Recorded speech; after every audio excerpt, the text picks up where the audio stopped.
You are listening to Radio Maria Canada, a Catholic voice wherever you are. We now present the program Beyond the Pages with our host, Christina Doyle.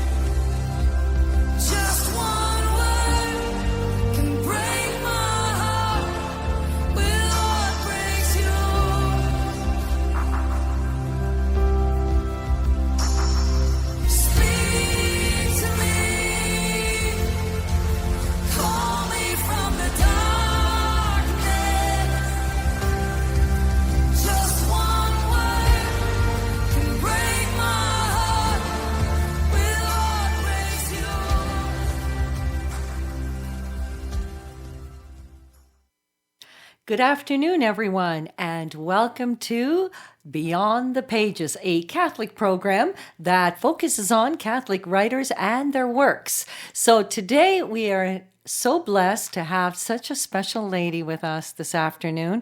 And before I introduce her, I want to show you her latest book. It's called The Little Donkey and God's Big Plan. Well, as you can see at the bottom, if possible, I don't know if the camera can zoom in, but it's written and illustrated. So she's quite the talented writer. Welcome to Izabela Ciesinka. Am I saying it? Not close. Said it right. I said it right. Okay. Close. I know it's Polish. Yes. So welcome, Izabela. Welcome to Radio Maria Canada. It's so good to have you here this afternoon to share this precious little book, this beautiful book called The Little Donkey and God's Big Plan. Brothers and sisters, I've got to tell you, when you open this book and you start looking at the pictures, your heart melts when you see this precious little donkey and what's happening with him. And I know Izabela is going to share some of that information with us this afternoon, but do look out for it. It's a beautiful book and it's from Ascension Press. So kudos to Ascension Press for picking up such a wonderful writer and illustrator. So welcome, Izabela. Thank you for having me, It's Christina. so nice to have you here. Here's my question to you. First, before I actually ask you the question, can you tell us a little bit about yourself? Sure. I was born in Poland, in communist Poland, to a non-practicing Catholic family. I did grow up with Catholicism, but I didn't understand it because my family didn't practice it. So my mother was a practicing Christian or a believing Christian. And she did teach me the fundamentals of Christianity, but unfortunately, as I got to university, I did fall away from not just Catholicism, but the faith completely. And I fell into atheism. I worked in film, dabbled in a whole bunch of things that I shouldn't have. And fortunately, eventually, I realized I did not fit into the film industry. Maybe it's true what they say, God always knows the heart. And I came to realize that industry, I'm not going to perform, I suppose, the purpose that I was meant to perform. So in 2014, I focused strictly on illustrating children's books. And 2 years ago, I was very deeply inspired to start writing my own after picking up the Bible, which I did randomly. I wasn't reading it regularly just then. And even though it was a random, page flip, I happened to fall on a spot that inspired the story. God can do all things, right, everyone? I can do all things through Christ who strengthens me. And that's a wonderful testimony, Izabela. God bless you. I'm so happy that you are with us and to share this beautiful, tender-hearted story. Here is a question, Izabela. Why a donkey? Why not a lamb? Why not a chicken? Would have been an interesting story. A donkey, because when I was flipping through the Bible, I happened to fall on the passage where Jesus tells the apostles to go into town and find a donkey and bring it to him. And what struck me the most about that is that there's even a passage written about a donkey. So essentially, whatever the donkey did ended up being immortal, where 2,000 years later, I'm reading about it and reflecting on it. And what struck me the most in that moment was purpose. That the donkey, what he did, he fulfilled what he was designed to do. And in his own natural way, he contributed to the salvation of mankind. Of course, Jesus Christ would have accomplished it anyway. But the beauty of the entire thing was that even though God and Jesus Christ, they can do everything without us, there's so much fulfillment that comes from choosing to be a part of the grand purpose. And that's what struck me about the donkey. And so your faith, Izabela, is coming through in your book. It's so beautiful to read. Especially the expressions on the donkey's face was always makes me feel very sad. You feel for this little guy. Here he is. Here, I just want to share a few pictures. I don't know if you can see that, but you can see he's wondering, what exactly has God planned for him? And when we think about that for our own selves, we often think about, what has God planned for me? Is there a plan for me? Excuse me, That's a big question for a lot of, especially young people today. They're going through school and about to embark onto either college or university, and they're not even sure which courses to take, what direction to go. What is God's plan? And here's the thing. God does have a plan. He never strays from his plan. We may stray from our plan, but God has such a wonderful purpose. And this book is so inspirational. I just love the book. What would you want the children to take from this story, by the way? So let's actually, maybe I should divert from that question and just say, okay, so basically it's a story about a little donkey who kind of wonders if is there a purpose in his life? What is he supposed to do? And so he tries different things, right? But somehow, through the grace of God, he finds his purpose. So what would you want the children to take from this story? I would like them to not only know that God is real and that God has designed everything, especially the human being, with a purpose, but I would like them to remember how important prayer is. Prayer, the little donkey prays because, as Christina said, he doesn't know when he's a little one. And all the other animals on the farm, they found their purpose. They're serving the farm. He is too little and he's too young, but he wants to be useful. And the way he figures out, or the way he sends out that usefulness into, he doesn't even know that God exists yet, but into heaven, he prepares himself to be guided by God. And there's no greater guidance, I believe, than God. That's the one thing that my mother, even though we weren't practicing Catholics, she did instill that in me. And I believe it's that prayer, her prayers, eventually my prayers, that put me on a much clearer path. And when you're on that clear, godly path, your purpose will become much more clear, because everything else will just become undesirable. So how do you think that might help children? Because what age would you actually recommend this story? I would say ages 4 to 8. You know what? Yeah. Yeah, 4 to 8. 4 Even to though 8 is already a little bit maybe one could say too old, but because the theme of the book is so deep that even adults can benefit from this theme. That's right. And that's exactly what I'm thinking. That actually, I have a grandson who's 2 years old, and he loves stories. And the books that my daughter reads to him is like, I'm thinking, okay, but she reads stories from the Bible even. And he sits there and he's listening to all of that.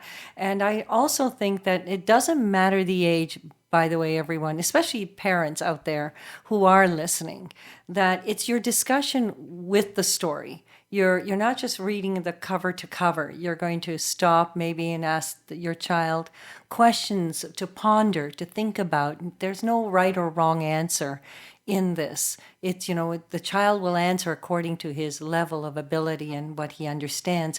But that's beautiful. And that in itself is a wonderful discussion point. So there's many opportunities for discussion. And if you're an elementary teacher, which I was, this is a beautiful book in terms of our faith building and a beautiful book that should be in every school, let alone Catholic, but public. Every school should have this book. Every library should have this book. It's a beautiful, inspirational book. And it's what you'll do with the story yourselves as well, questioning your child near the end, in terms of about themselves and how they can relate to the donkey. And have you ever felt like that yourself?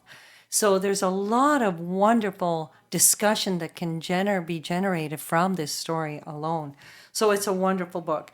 What do you think was your biggest challenge in writing this book? Oh, biggest challenge. I'm sorry, I caught her off guard, but You did catch that's me off okay. guard. I would say, and this is where purpose, I think, really helps, knowing your purpose. I would say I was in a very difficult financial situation because I did receive an advance, but it wasn't enough to live on. And I had to also work other projects, commissions, in order to pay bills. And so I was profoundly overworked. And the deadline was a little bit too tight, and I really didn't know how I would deliver. To this day, I think even yesterday I was reflecting, how did I deliver? It was only through prayer, it was the Holy Spirit, God.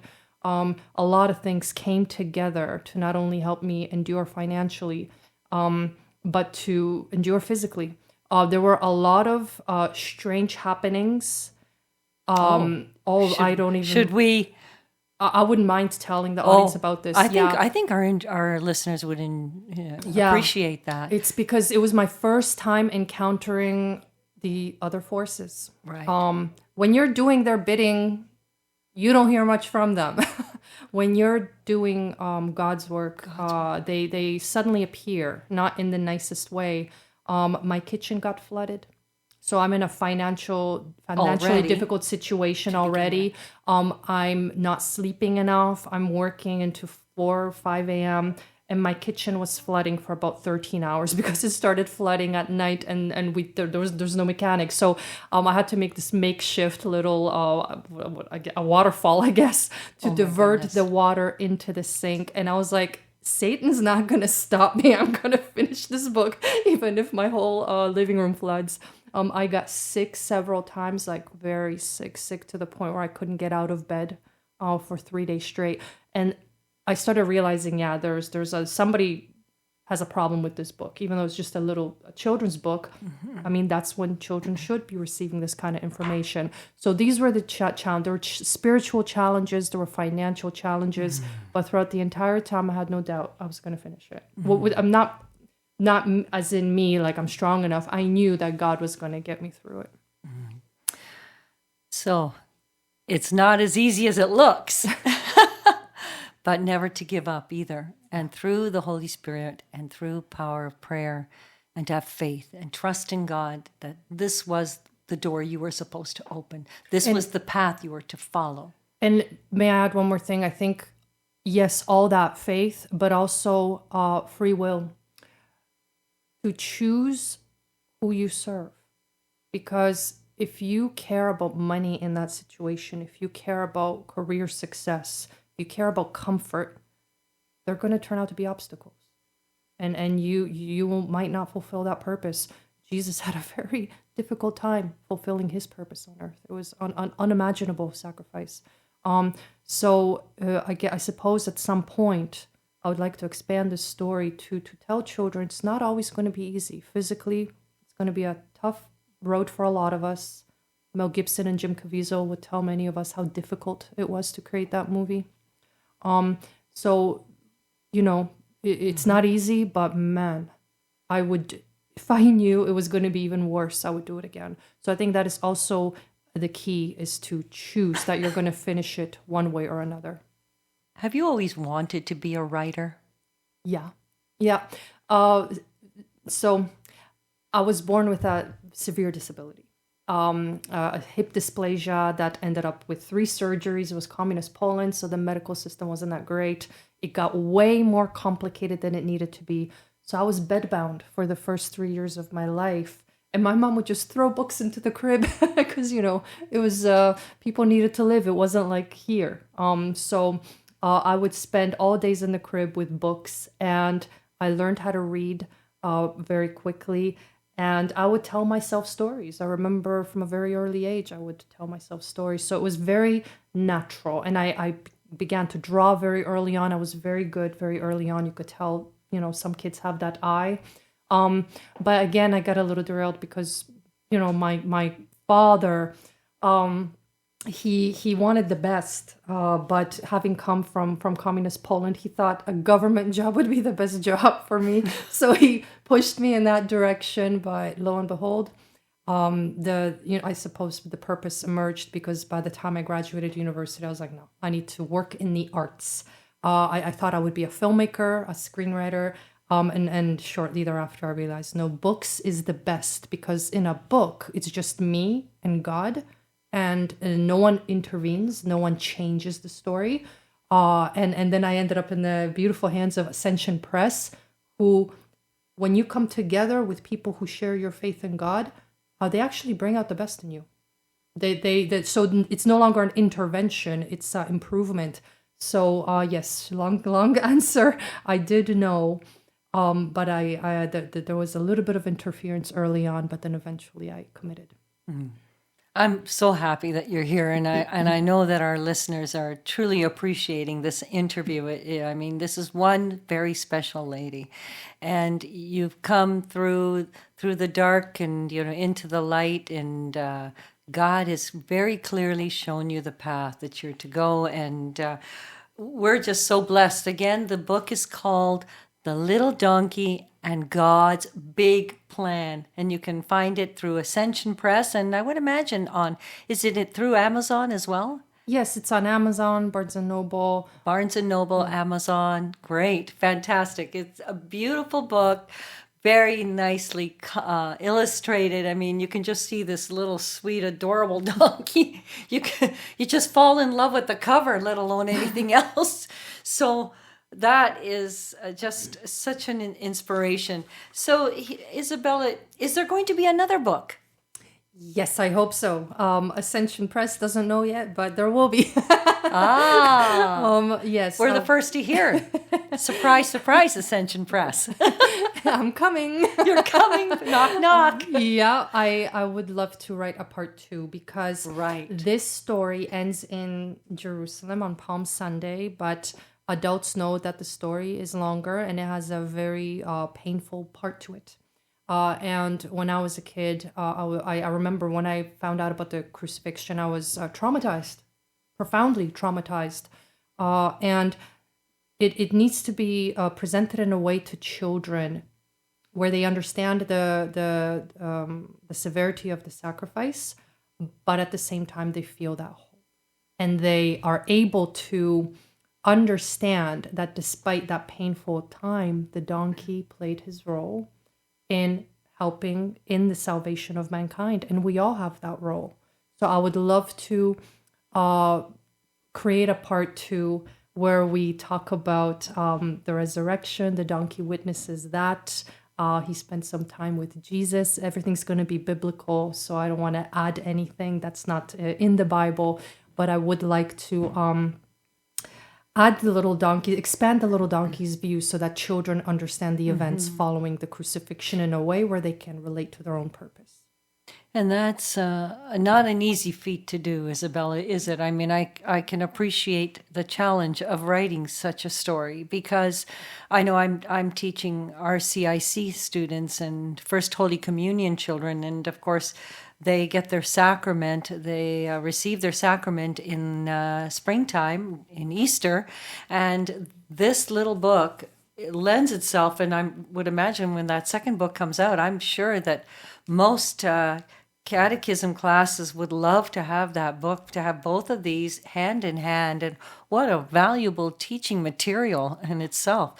Those would be just your go-to books, right? So those of you who are teachers or maybe Bible teaching children in the parish, in your own parish, look out for this book. Find it. Get your parish priest, to get a copy of it and keep it in the library and or in his office, wherever. But this is such a great book, and to know that that one will be coming out at one day, that it's such a fantastic. Who knows what will go from there, right?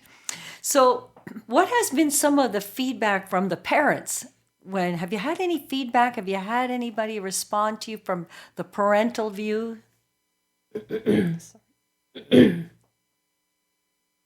I have. Some parents, they even told me that they teared up at the end, because there's a scene that I think parents will feel at the very end of the story, more than children, because they know the entire magnitude of Jesus's sacrifice and mission. So parents, I feel like this story also moves adults, and I'm hearing parents are happy to see another Christian, specifically Catholic, product on the market, because there's just not enough. No. I was talking to my mom yesterday how what a desert it was when I was growing up. And you know, that's how, now reflecting on my life, that's why I fell astray, because eventually, you know, you get hijacked by the big brands when there's nothing there to offer the kids. So I feel like parents are happy that market is growing and that they can rely on it. Mm-hmm. A Catholic point of view in a book is hard to find for children. You can find plenty evangelical out there, Christian evangelical, but they don't talk about Jesus. They don't get into Mother Mary nor the saints. So you're right, it is a desert. It is. What about the critics? You know, the young critics. You mean the children or the actual? Those are the best. Those are to be the best. Let's see what they have to say. It's been good. It's been. They're all very receptive. They love the vibrant artwork. Yes, so yes, and hopefully I would love for it to one day be animated, because I can see children are responding to the artwork. Primarily to the artwork and then the story. But I did have a little girl. I think I may have told you about her. I was my first reading at my church, and this little girl, I just knew from the first moment. She had these very skeptical eyes, and when I was halfway through reading my story, she finally blurted out, "Why didn't Jesus pick a horse? Why did he pick a donkey?" And I told her that Jesus was a humble king of peace. That's why he picked a donkey, not a horse. He would have looked too imposing on a horse. And she's like, but a donkey, a horse is faster and stronger. He still could have picked a horse, not a donkey. And I then told her about the prophecy of Zechariah, that the Messiah is supposed to come on a donkey. And I did the page flip, and there's an image of Jesus on the donkey, and she's like, "But he's too big for the donkey." And by then I was like, "Okay, little girl, you need to keep your questions for the end. I don't have the answers. Go talk to Father Peter. He'll resolve this mystery for you." That's a smart answer. Yeah, but she was skeptical until the very end. So I still think I think she may have traumatized me a little bit. But she was the one that was like hardest on me. But then I went home like, man, what a smart little kid. Mm-hmm. You know, analyzing it already. Something's off. It's probably my fault because the donkey is a little small. Well, he's adorable. You know, Izabela, I know these are short children's stories, but would you ever consider down the road maybe writing a children's novels? Like, you know, you're looking at like the Babysitter's Club, you know. I mean, this is what I remember in my classroom. You know, I forget Harry Potter and that woman in England. But seriously, would you ever consider writing a series? I just started writing one 2 weeks ago, and it's 100% the Holy Spirit. Because I was planning to do another children's book, and I have some written, but I was so tired after The Little Donkey, because it was 5 years of my life to finish it. And I really felt this call to write more. And I started writing my first Christian novel. I wanted to be I wanted to be Catholic. So other people can read it as well. But I want it to be something that a Catholic audience is not going to be slighted by, because, as you said, some of them are not, or maybe not as suitable for the Catholic audience. And so I'm working on it to keep it very biblical, and it's also a story. It's actually a story about faith. And how faithful God is. When you seek him, you will find him. It's a biblical character that I expand on it, and I'm so excited about this. So then that would be young people, is it an adult genre? Young adults, I would say. Adults. Teenagers to young adults. Okay. I feel like they are the most neglected. Children, little ones, have a lot of picture books, even in the Christian market, quite a lot to choose from. They're getting their animated films. The teenagers are completely neglected. There's very little content out there for them that will show them a true hero. You know, they've got the Disney heroes, they've got the Marvel heroes, but they don't know what a real Christian hero is, the saints. And the early, the Old Testament, I guess, patriarchs, what they endured, what Jesus Christ endured. So I would like to create some content where a rising teenager has heroes that can stand next to modern heroes and really deliver, because I believe it can be done. And we just, I guess we haven't been focusing on it as Christian artists, and I think it's about to change. Many more people are realizing it, and so I'd like to contribute to that movement.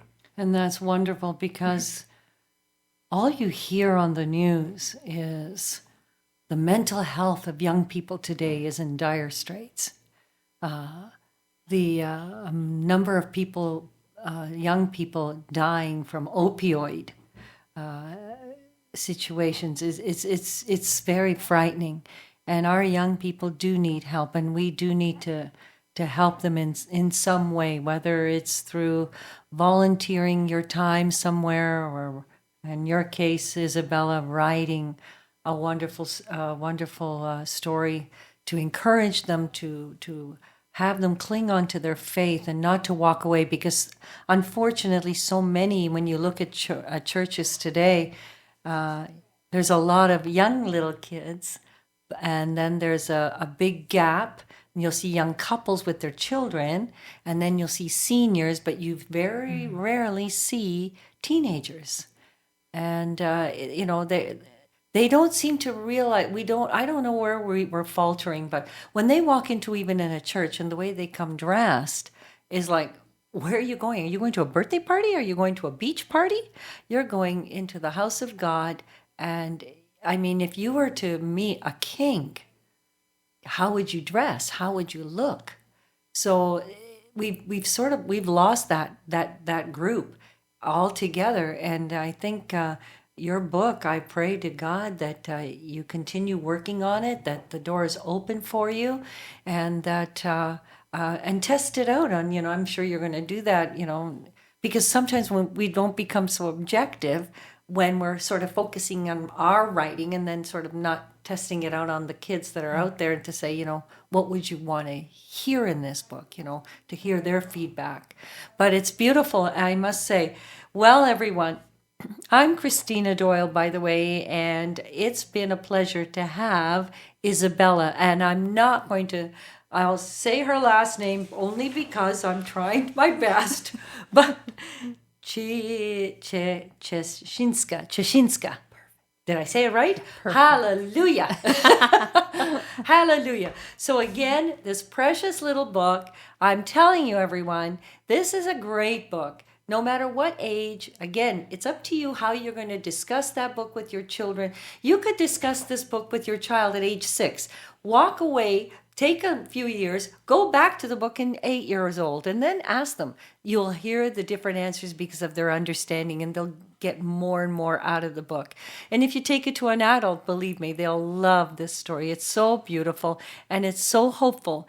And we are so looking forward to that second book. No pressure.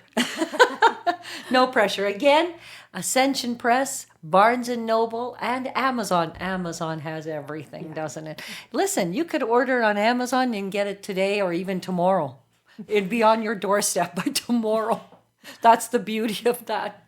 So thank you so much, Izabela. It's been a pleasure. It's always a privilege to have such amazing writers like yourself who are so talented, and we are grateful here at Radio Maria to have you. You're a blessing, and I know how many children will feel blessed and inspired, and their parents, I'm sure, truly appreciate your 5 years of your heart and soul went into this book, and we all love it, and we're so proud of you and so happy that you are here with us today. Thank you so much for joining us. Thank you for having me, Christina, and for giving the little donkey so much love. And We have support. to give the little donkey lots of love, everybody. I mean, how can you not love this little guy? Yeah, I could, maybe there'll be a plush toy. Oh, that would be great. Yeah. Little plush toy t-shirts, little mug, little soup bowls, I don't know. Oh. Anyway, it's a precious book. Definitely, it's for everyone. I think the bottom line is this. The book is for everyone. It's for you and for me. It's for everybody. Yeah. Thank you again. God bless you. Thanks again. And everyone, thank you so much for joining us this afternoon here on Beyond the Pages. I'm your host, Christina Doyle, asking you to please check out Amazon and get this book. God bless. Bye-bye. Speak to me, call me from the darkness. Just one word can break my heart. Will Lord breaks yours? Speak to me, call me from the darkness. Just one word can break my heart. Will Lord breaks yours?